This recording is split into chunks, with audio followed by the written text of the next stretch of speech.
अगला सवाल है, क्या इंटरेस्ट रिसीव्ड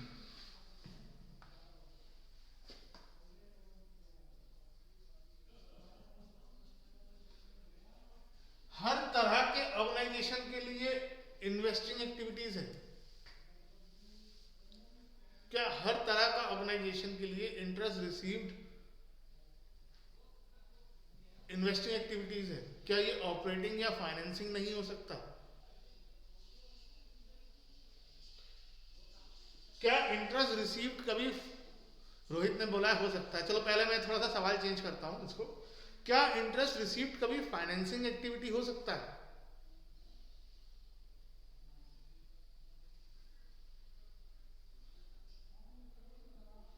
यस या नो में जवाब दो। क्या इंटरेस्ट रिसीव्ड फाइनेंसिंग एक्टिविटीज हो सकता है?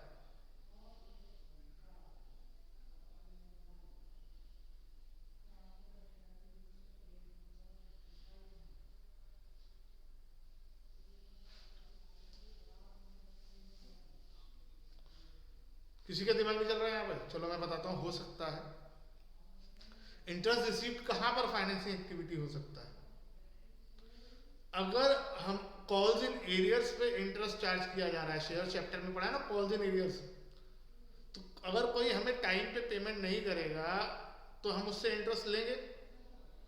तो वो जो interest on calls in arrears हमें रिसीव हो रहा है वो किस पे रिसीव हो रहा है? शेयर्स पर, शेयर्स की वजह से। तो ये interest on calls in arrears received जो है ये हमारी फाइनेंसिंग एक्टिविटी है। Interest on calls in area received, ठीक है। अभी रोहित ने ये भी बताया था कि रोहित ने बोला कि हो सकता है, तो किस, रोहित ने क्या सोच के बोला? रोहित है ऑनलाइन? अभी चला गया था। रोहित माइक ऑन कर। Yes sir. कौन सी एक्टिविटी हो सकता है? मैंने फाइनेंसिंग का तो बता दिया, क्या इंटरेस्ट रिसीव्ड ऑपरेटिंग एक्टिविटी हो सकता है? बिल्कुल हो सकता है। कैसे? सर एसेट अंडर मैनेजमेंट जो कंपनी होती है ना, म्यूचुअल फंड्स, हाँ ठीक, तो उनको जो इंटरेस्ट मिलता है। चलो ऐसी ऑर्गेनाइजेशन भी हो। देखो ऑपरेटिंग एक्टिविटी कौन सी है, क्या समझाया था मैंने? ऑपरेटिंग एक्टिविटी वो एक्टिविटी है जिस चीज का हम बिजनेस कर रहे हैं उससे जो भी हम उसमें जो भी रेवेन्यू जनरेट कर रहे हैं या पैसा खर्च कर रहे हैं, उस एक्सपेंसेस कर रहे हैं, वो हमारा क्या कहते हैं, इनकम ऑपरेटिंग एक्टिविटी है। अगर मेरा काम ही ऐसा हो जिसमें मेरी इंटरेस्ट ही सेल हो, इंटरेस्ट से ही मैं कमाता हूं, जैसे बैंक्स हो गए, बैंक के लिए इंटरेस्ट रिसीव्ड क्या हुआ? बैंक का तो मेन काम ही इंटरेस्ट रिसीव करना और इंटरेस्ट पे करना है, तो इंटरेस्ट रिसीव उसकी मेन एक्टिविटी है, वो उसकी प्रिंसिपल, जो वर्ड यूज किया जा रहा है, प्रिंसिपल फंक्शन है जिससे वो अपना प्रॉफिट कमा रहा है, इंटरेस्ट रिसीव करना। तो बैंक के लिए इंटरेस्ट रिसीव करना एक ऑपरेटिंग एक्टिविटी है। जो फाइनेंशियल इंस्टीट्यूशंस होते हैं, फाइनेंशियल ऑर्गेनाइजेशंस होते हैं, फाइनेंशियल कंपनीज या ऑर्गेनाइजेशंस,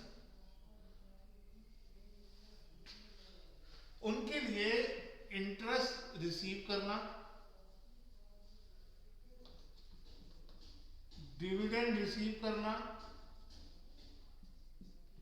और सिक्योरिटीज परचेज करना, यानी शेयर डिवेंचर खरीदना, ये तीनों ऑपरेटिंग एक्टिविटी है। उसी तरीके से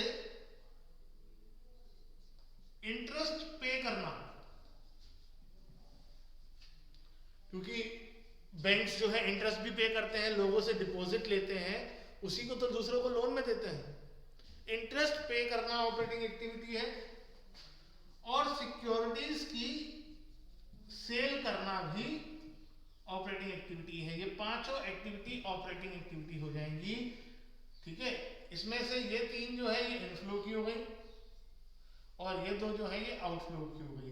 लेकिन अगर आप ध्यान दो तो मैंने डिविडेंड पेड को नहीं लिखा कहीं। इंटरेस्ट रिसीव्ड का इंटरेस्ट पेड जरूर कर दिया, लेकिन डिविडेंड रिसीव्ड का डिविडेंड पेड नहीं करा।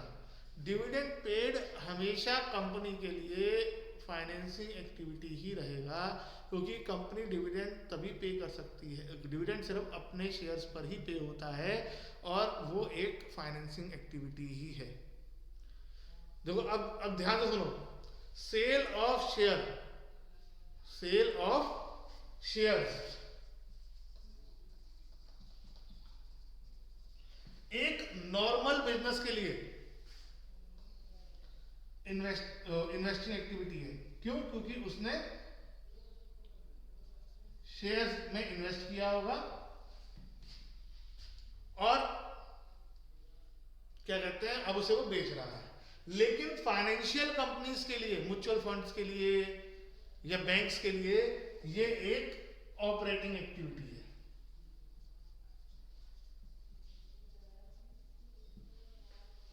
क्योंकि उनका काम ही यही है, वो शेयर्स खरीदेंगे, शेयर्स बेचेंगे, उससे प्रॉफिट कमाएंगे। म्यूचुअल फंड्स का काम ही यही है, वो शेयर्स खरीदते हैं, शेयर्स बेचते हैं, जब तक होल्ड रखते हैं तब प्राइस ना बढ़ जाए, उसी से प्रॉफिट कमाते हैं, उसी से सब चलता है उनका उनका काम ही यही है।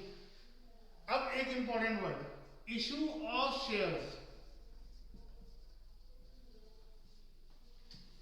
चाहे कोई भी कंपनी हो, इशू शेयर्स सिर्फ कंपनी अपने शेयर्स कर सकती है, पर्सनल शेयर्स, यानी कंपनी के अपने शेयर्स जो होते हैं, पर्सनल वर्ड गलत है, तो वो हमेशा फाइनेंसिंग एक्टिविटी रहती है। कई बार एग्जाम में क्वेश्चन आता है, ये पूछा जाता है कि एक्टिविटी बताओ जो हमेशा फाइनेंसिंग रहेगी हर एक तरह के बिजनेस के लिए। तो ऐसी जो क्या कहते हैं एक्टिविटी है, issue of shares, issue of debentures, dividend paid, interest paid नहीं, क्योंकि इंटरेस्ट पेड कभी ऑपरेटिंग बन जाएगा, कभी फाइनेंसिंग बन जाएगा, और ये इन्वेस्टिंग भी बन जाता है कभी कभी। अगर मान लो आपने क्या कहते हैं फाइनेंस करा के कोई एसेट खरीदा है, आपने लोन क्या कहते हैं, वो तो चलो फाइनेंस कराया तो लोन ले लिया, सॉरी, अगर आपने किसी डेटर्स को लेट पेमेंट करी है या आपने किस्तों में सामान खरीदा था उसकी लेट पेमेंट करी है, तो उस पर इंटरेस्ट जो चार्ज होगा वो इन्वेस्टिंग एक्टिविटी का ही पार्ट हो जाएगा। तो ये जो है, ये आपको बात समझनी है ध्यान से कि इशू ऑफ शेयर और सेल ऑफ शेयर, चाहे आपको सोचने में एक ही बात लग रही है कि शेयर्स दिए और पैसे लिए, लेकिन इशू ऑफ शेयर्स का मतलब है कंपनी अपने शेयर इशू कर रही है, और सेल ऑफ शेयर का मतलब है कंपनी किसी दूसरी कंपनी के शेयर खरीद रखे थे उनकी सेल कर रही है। तो सेल और इशू से भी फर्क पड़ जाएगा इन वर्डों से। तो एक क्वेश्चन दिया था मैंने होमवर्क में, जिसमें लिखा था, शायद इंटरेस्ट रिसीव था उसमें, interest received by a finance company, second last था, interest received by a finance company, क्योंकि वो फाइनेंस कंपनी थी तो इंटरेस्ट रिसीव्ड उसके लिए ऑपरेटिंग एक्टिविटी हुआ। मैक्सिमम बच्चों ने जो है उसमें उसे, सभी ने लगभग सिवाय रोहित के शायद और एक जना और था कोई, सभी ने लगभग उसे फाइनेंसिंग एक्टिविटी में और इन्वेस्टिंग एक्टिविटी में लिखा था। इंटरेस्ट रिसीव्ड और इंटरेस्ट पेड, डिविडेंड रिसीव्ड, अगर वो फाइनेंसिंग कंपनी है तो उसके लिए वो ऑपरेटिंग एक्टिविटी होगी। ठीक है।